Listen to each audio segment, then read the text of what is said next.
টাইগারের দরজায় কড়া নাড়ছে চ্যাম্পিয়ন্স ট্রফি। 2 মাস পর হতে যাওয়া ওই টুর্নামেন্টের আগে ওয়েস্ট ইন্ডিজের মাটিতে ওয়ানডে সিরিজ প্রস্তুতির বড় মঞ্চ, তাই টিম মেহেদী নিয়ে ছক কষতে ব্যস্ত টাইগার অধিনায়ক মেহেদী হাসান মিরাজ।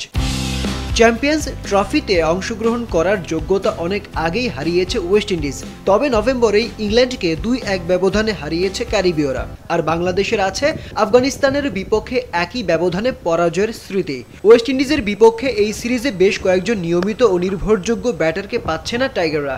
ইনজুরির কারণে নেই অভিজ্ঞ মুশফিকুর রহিম, একই কারণে নেই নিয়মিত অধিনায়ক নাজমুল হোসেন শান্ত ও তাওহিদ হৃদয়।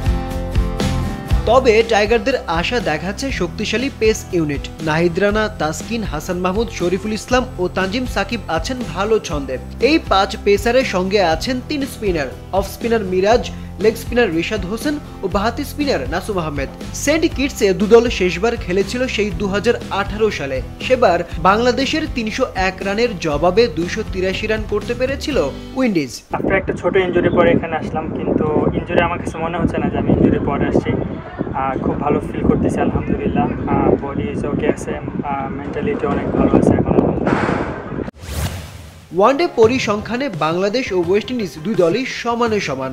এই পর্যন্ত 44 বারের দেখা 21টি করে জয় দুই দলের। 2টি ম্যাচের ফলাফল হয়নি।